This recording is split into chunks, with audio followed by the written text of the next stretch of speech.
everyone, and thank you for joining us on today's NBJ Live episode of the Ozempic effect, the opportunities for supplements and the GLP-1 weight management revolution.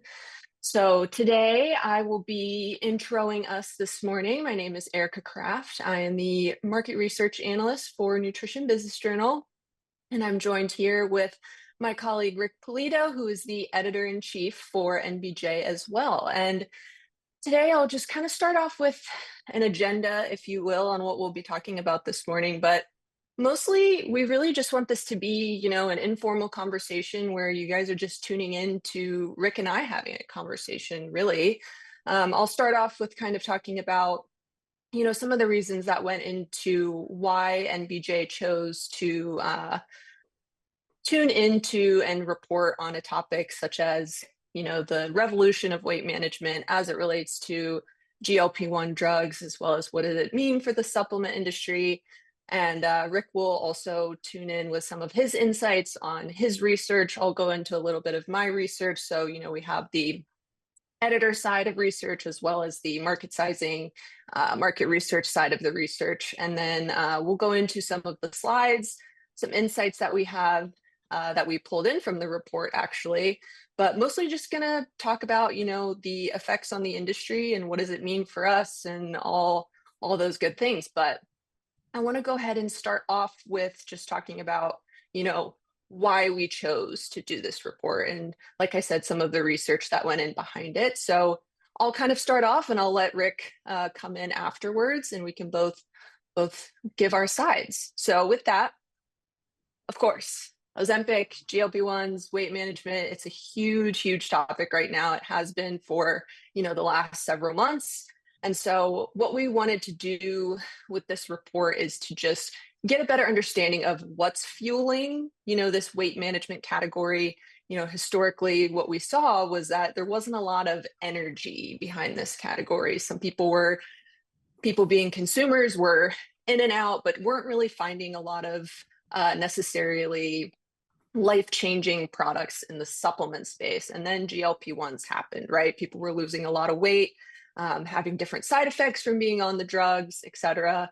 And so now what we're seeing is how does the supplement industry fall into, this roller coaster of what's going on. And so what we did was we wanted to understand what's going on in the market from an ingredient perspective, as well as what are the consumers thinking? Where are they falling in this track of, is it mostly, side effects that people are dealing with? Are they wanting to turn to a more natural solution rather than using a pharmaceutical drug? And then, what happens afterwards when they're not on these drugs? So what I did in some of my research, in terms of the market research, we looked at different products that are being launched by a lot of the top companies in the space, finished products, as well as interviewed some companies to see what their interest is. But I really want to go with Rick now and kind of hear a little bit more about some of his interview process and just kind of your thought process, Rick, of what went into your research. Well, I guess I'd start with, we can't overstate how big this is across everything. If you extrapolate this out, this is less airplane fuel being burned. This is so many different things. I mean, everybody had watched and just sort of shrugged that obesity was going to keep going, and it actually dropped in America in, I believe, 2022. And the implications, like I said, are across all kinds of places. It goes from airplanes to clothing to everywhere, but supplements are right in the middle of it, on the line of this stuff, along with, of course, all the natural products you're going to see at Expo for snack foods, which face their own challenges now. So it was obviously something we wanted to dig into. And I should say that no one really knows what's going to happen, of course, and we don't know how the attitudes are falling together. What we're seeing for the people who have been on it or just trying it now or tried it last year is that's the first wave. There's more waves coming. There's more drugs coming. You should see what, analysts are looking at across the whole industry for pharmaceuticals, that the number keeps going up for what it's going to be at the end of the decade. I've seen 100 billion 2 years ago, 130 billion in some of the estimates now. So this is moving quickly. Where it's going, we don't know, but we can get the snapshot now for when we're beginning. And I think it's really important. So we're going to see, like, why are people not on it yet? Why are they coming off it? What they expect out of supplements before, what they expect out of supplements during, after. That's how we divided this up. It's sort of the way we look at the population that is most important. Populations that are most important to all this is before, during, after. Before, when you're thinking about it but can't afford it or can't qualify, or don't think you're ever going to get it. And then there's the during, the people who are on it and trying it, and the effects they're seeing, and the changes in their life and the way they're eating that they're seeing. And of course, after. And after is a big deal because so far, the biggest majority of people aren't staying on this for even a year. I've said on stage that I predict a kind of a Ozempic season of people coming on and off it. I don't know if that's happened yet, and I haven't seen research about it, but I would be surprised if, Ozempic season wasn't just like all the gyms filling up in January with the New Year's resolution people. So there's a lot coming at us, and I think this snapshot right now is really important. It's not something we're going to take our eyes off, certainly, but there's a huge potential in here.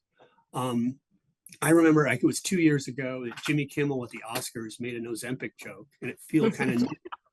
And, it's nice to see how everybody's, maybe Ozempic's right for me. He looks out at the crowd. And then 2 nights ago or 3 nights ago, the Golden Globes, Nikki Glaser makes an Ozempic joke in her first 5 minutes. And Ozempic's biggest night. So this is the furthest thing from a fad that, on the doorstep of supplements that we've ever seen. Yeah, I think that's a great way to put it, of like, you see a lot of like end of year trends, right? A lot of emails and different articles that are out of like, what's a fad in the industry and what's here to stay. I agree. I think that we're just seeing, like you said, the first waves of this, and it's going to continue to change too. So I agree. I think staying on top of it and seeing how it evolves and how, the supplement industry can play a role in it will be continuing to be interesting. So I'll go ahead with that. I'm going to go ahead and get into the first slide. So I wanted to start off just kind of maybe elaborating a little bit on what Rick said about, the before, during, or after. So we just wanted to get a general understanding of like, where are people at? Where's the population at in terms of their journey or relationship with, if you will, with GLP-1 drugs. So I know this is a little bit wordy of a chart, but basically we surveyed about 7,500 people and basically asked, what's your relationship with it? So as we can see, we saw that about 16% say they're currently on a GLP-1 for weight-related concerns. So we kind of split this up into, are you taking it for weight or are you taking it for blood sugar? Because as we all know, GLP-1s historically have been mainly used for blood sugar. And so what we also saw was that 13% would consider a GLP-1 for weight-related concerns. And then 8% say they have previously been on a GLP-1, but no longer are. And so it's just interesting to kind of have these different buckets of people, and it'll be really interesting, like even in a year, 2 years, to see how these percentages change. But wanted to just kind of start off with that and just kind of lay the groundwork. Did any of these? I actually, Rick, I don't know about you, but I was expecting some of these numbers to be a little higher, but I feel like you might have thought they were going to be lower. Well, again, I think it's this first wave of stuff. You brought up diabetes. That's people who came onto it, and then the morbidly obese, and then the people who are trying to figure out how to get onto it, how to afford it. We have this whole compounding pharmacy phenomenon. You can go online, and I don't even think you have to wear a fat suit. Maybe just blow out your cheeks and convince someone to give this to you, even if you only need to lose 10 pounds. So there's that population. There's all these people coming in at different increments. The currently take, I wasn't surprised at. Because this is new and it is expensive, and you can't go to the store and just get it. Although, as I said, the compounding and the e-pharmacies are making it damn easy. The 55% who have unlikely they ever will, I'm a little surprised at that one. I think everybody, yeah, I could see doing that. I don't need to lose 20% of my weight, but hell, I'd do it for 3 weeks and get the 4% I want to lose. See what happens. Yeah.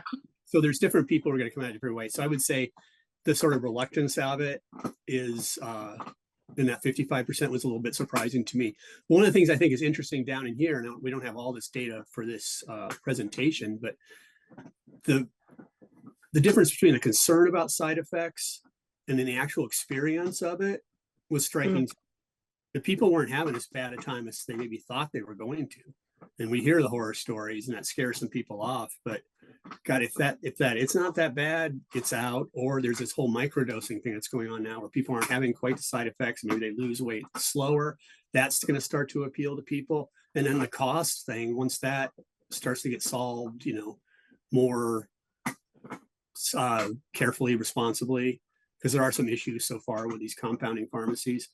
That's going to be a thing. I don't know if anybody here has seen it, but liraglutide, which is sort of came before semaglutide, which is Ozempic, um, that's going generic this year.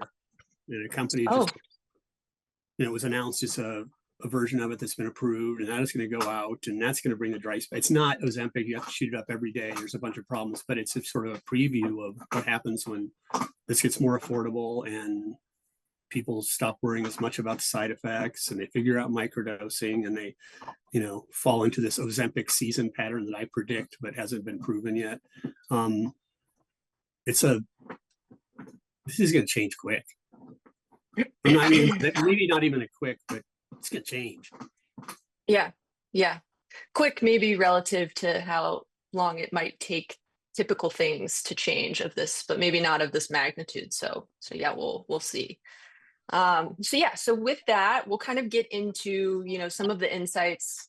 Again, I picked 3 slides, one for a before, a during, and an after, just to kind of show you some of the research and talk about some of the key insights, top insights that we saw. But it was kind of hard to pick some of my top insights because they all kind of interplay, like Rick, like you were saying, comparing to those who were struggling with side effects, or those who said that they weren't having problems, and like how do they compare between the three different ones. So anyways, with that, we'll start off with before. So these are people, who said that they were interested in taking a GLP-1 for weight related concerns. So this is also, you can also kind of view these as like different opportunities, for supplement brands within this space, right? So these are the before. So these are those who are interested in it, and they might be interested in a weight management supplement as well. So it's kind of taking that replacement, like I was mentioning before, of like maybe those who want maybe a more natural solution and don't want to be on a pharmaceutical drug. We have asked them, a list of different reasons as to why they haven't taken it yet. And so this is what that slide is. So about 45% said that it was too expensive, but also 42% were concerned about negative side effects. And then we also have the 29% who are concerned about being on it forever. And that's what I think is really interesting. And, the potential opportunity here for brands is like, what do we do with the people that, like you said, Rick, people aren't really on it for that long. They're mostly, it's like a year, tops 2 years, maybe. And it's definitely the majority of people. And so how do we fill in that gap for people that maybe want to do the phase, like you said, Rick, of like, oh, in the beginning of the year, I'd like to lose some pounds, and they don't need to lose 20% of their body weight. They just want to lose a couple extra pounds. So anyways, the concern about having to be on it forever, I thought was interesting. Did you have anything particular that you thought, Rick, that was interesting in this slide or about the before group segment? Well, I think before is it's obviously a big opportunity because there's, people would rather not spend $1,000 a month. They would rather not jab themselves with a needle. I don't know that the different populations coming in can be served that well. I mean, we have to be honest, in the supplement industry, you can't make people lose 20% of their weight. Yeah, not possible. I think, but there is a population that it doesn't need to lose 25%. And there are products that out there that could at least help you some if the claims are sort of realistic. And I think that the fact that there's all this interest in weight loss, the way I like to think about it is there seemed like a time in the late 2010s where everybody just kind of shrugged like, hey, this is impossible. You can't lose your weight and try to be healthy at any weight. And there's a lot of debate on how possible all of that is. But this made there's a Ozempic halo that, hey, something worked. Maybe something else worked. And I also think that it turned weight loss for supplements into a blood sugar for everything, into a sort of a blood sugar question or a blood sugar proposition. And that opened up a lot of things. I mean, We all saw in 2023, berberine became nature's Ozempic. And there is not a GLP-1 effect that I know of that's directly related to berberine, but it does have metformin and blood sugar like effects that are pretty well documented. And all it took was a couple of TikTok videos and it went crazy. This was an ingredient that was used as an adulterant and got so popular that it was being adulterated. So there are people who are looking for that not quite Ozempic or something cheaper, something easier, something they don't have to jab themselves with. But I think it gives the industry a target, and I think it gives them, there's money coming in to do the research to maybe get something that is more effective, not Ozempic effective, and no one should be trying to make that claim, but Right. maybe more effective than what we did and with more different targets than what were used before. Yeah, very, very well said. I'll go ahead and get into the next segment, if you will, which is the current. So I decided to kind of go a little bit into the side effects here, since we were, in the previous slide talking about that a little bit as well. So these are the top side effects that current users say that they're, experiencing, right? So this is almost like, Rick, I think you pointed or mentioned this really well in the report. It's kind of about targeting the opportunity more is about targeting either the deficiencies of those who are on these drugs or the potential negative side effects that they're having from these drugs, rather than, like you said, losing 20% of your body weight. So it's interesting to see that 36% of those said that they were dealing with nausea. And then the next highest was digestion problems. And I think the digestion problems is a really interesting piece because it kind of ties in the whole probiotic and fiber conversation. And Rick, I know you have a lot of really interesting knowledge and insights on that if you want to dive deep. Well, I think to start there is look at those nausea and digestion numbers. I mean, from what you've read in headlines and sort of popular accounts are out there, you'd think it would be 100% or closer to.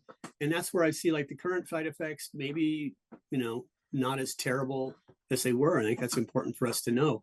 But if you look down that whole list, there's a supplement answer to support pretty much everything on that thing. There's a place there. I think marketing it and tying it to a drug is semi-impossible regulatory, but reaching those people is not impossible. Finding out where they are, what they want to know. I think that's all important stuff. As I said before, I've said, this is the biggest opportunity for supplements since the pandemic, but it's going to keep going. There's a bunch of stuff in here, not as explosive and sudden, but different ways to find your niche and get in there. Yeah, for sure. And I'll just go ahead and pause really quick and mention, I think I forgot to mention this in the beginning, but if anyone has any questions, go ahead and feel free to drop it in the chat box and we will go ahead and try to answer as many as we can towards the end. I only have about 2 slides left. So I just wanted to, if you're thinking about questions, to go ahead and put them in the box. Now I'll go ahead and end on the consumer survey piece of the afters. So these are those who were formerly on a GLP-1 for a weight-related concern.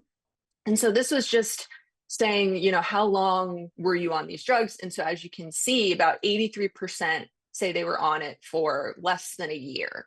And so you have a lot of people, of course, that are going to be moving from the currents to the former users. And so how do we best market to those people who are wanting to maintain the weight? Because that's a problem that a lot of people were saying is, when they get off these GLP-1s, they gain all the weight back. I've seen some videos on social media talking about how you gain double the weight. I'm not sure how that's happening, but there's a concern of maintaining the weight loss, but also you kind of have this invigoration, right? If you've lost a decent amount of weight, 20% of your body weight, you're probably feeling a lot healthier, and you might have, this revolution into prioritizing your health.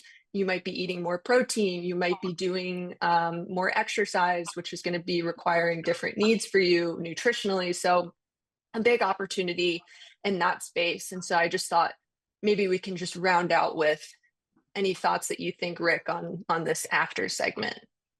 Well, let's face it, after is could be the biggest market in the end. At some point, probably already, there's a lot more people who used to be on Ozempic than are actually on Ozempic at any time.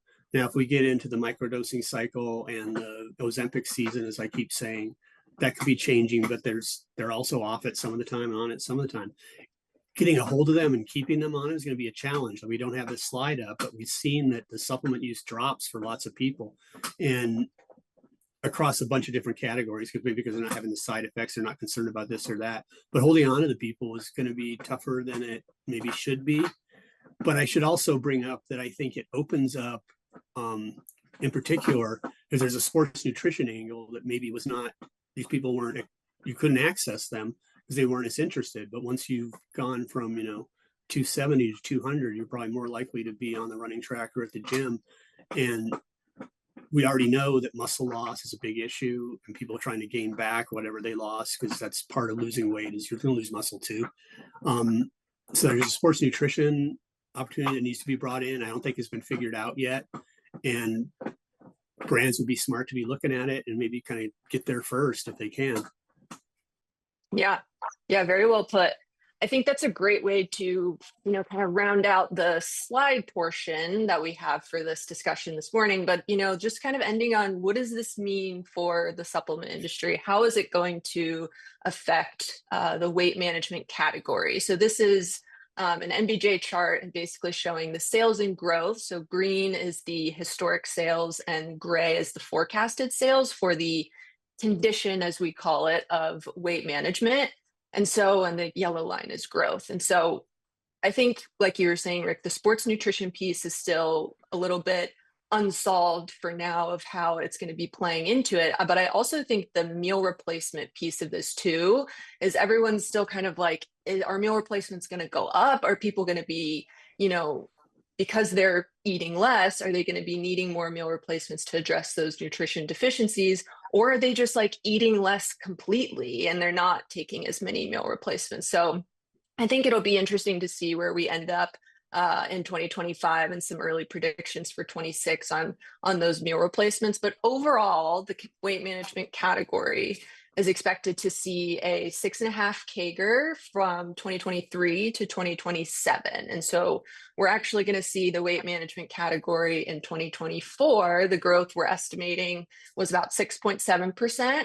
And we're predicting that it's going to increase slightly to 7% growth in 2025. So we'll see where we end up in the next 6 months on different opportunities. But any closing thoughts on the market sizing piece, Rick, before we go into questions? Well, I think it just brings in how difficult this is all to predict. As I said before, there's different populations coming in at different stages, people coming in and out of the market.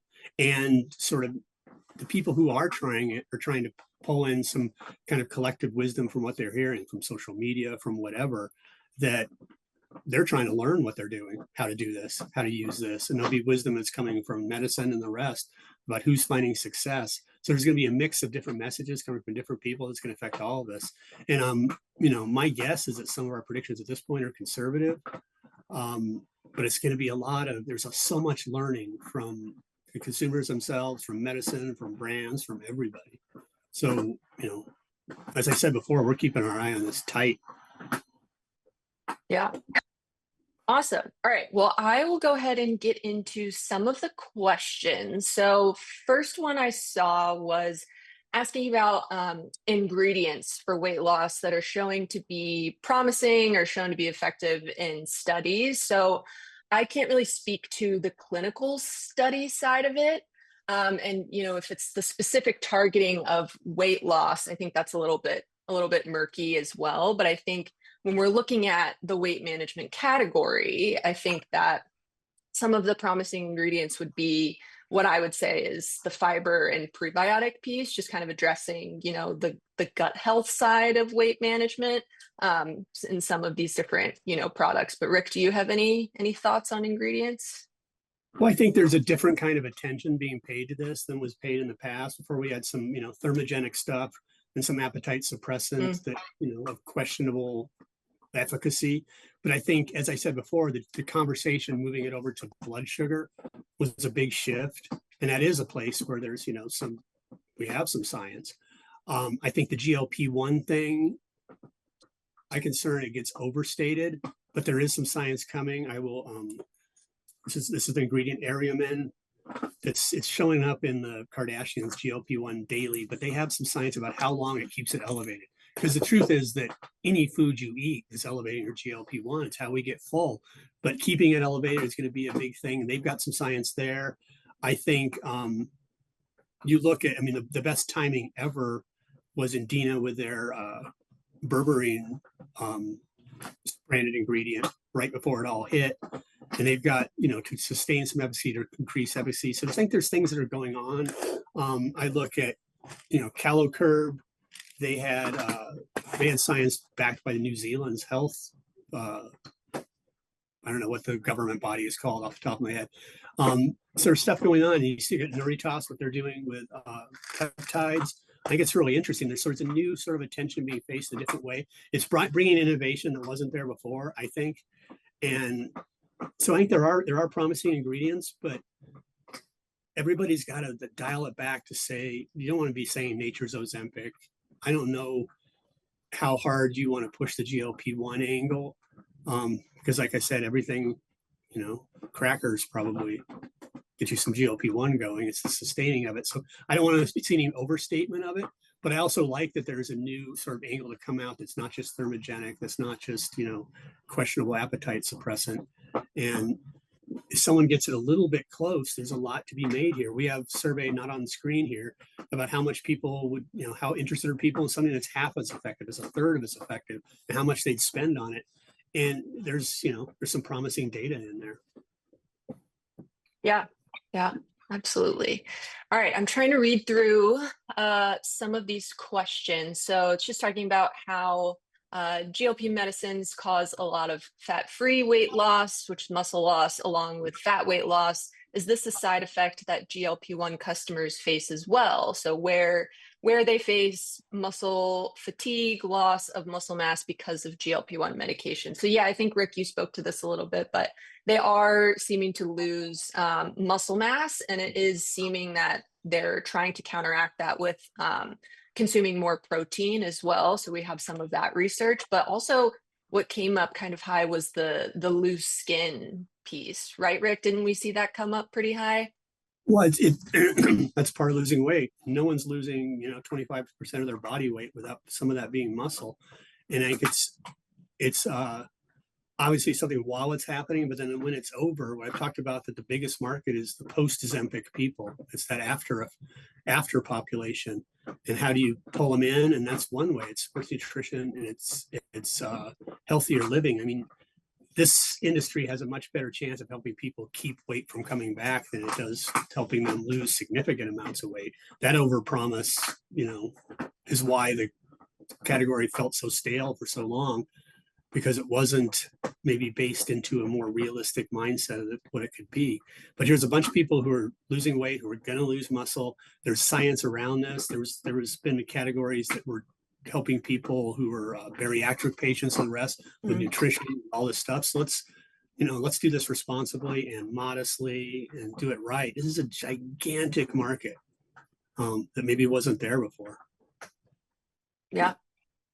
And then I'll go ahead. I know we only have a little bit of time left, so I'll answer this quick one. So are meal replacement shakes, powders included in the weight management supplement sales and growth graph? Yes, we do have sales and growth for the market that's specifically, meal replacements targeted for weight management. So yes. And then we have a question. Oh yeah, go ahead. If I could add to that, it bears restating here is how huge it is for the way we define this category. I mean, most of the money is meal replacement. So when we have these little things coming up, CaloCurb or, Ariamin or all these different things that are like promising small ingredients, their ability to nudge this overall picture is still fairly small because meal replacement is it dominates the weight management market in supplements. So that's important to keep in mind. So all these phenomenons are spiking like, oh my God, levels, but they're not moving the whole category that much yet. So we'll see. But I would expect more and more to see weight management with call out ingredients that are related back to this. Weight management, meal replacement had more call out. Yeah. Yeah, that was a good note for that. It is definitely the biggest ingredient category that we track within the condition. So yeah, thank you for Pointing that out. Well, we are at time, unfortunately. I think we could probably keep talking about this for much longer. But if you have any remaining questions, please feel free to leave them in the chat and we can get back to them at a later point. And hopefully we can keep the discussion going. But I'm pretty sure it will keep going. Like Rick said, it's going to be a constant moving target as to, what's happening in the industry, and so much happened last year in it. And I think 2025 is going to be another big year, and we'll stay on top of it. Rick, you do a great job of interviewing and reporting and asking the important questions. So is there anything in particular you're looking forward to for this year regarding this category? I want to hear from people. It's a topic of conversation everywhere, not just in the supplement industry, but I'll see you at Expo, I'll see you at Summit and Supply Side. I want to hear what people think is going on, because we're going to be surprised by some of this. I'm sort of surprised by a lot of it already, but there's more surprises to come. Awesome. All right. Thank you everyone so much for joining in, and hope you all have a great rest of your day. Thanks for tuning in.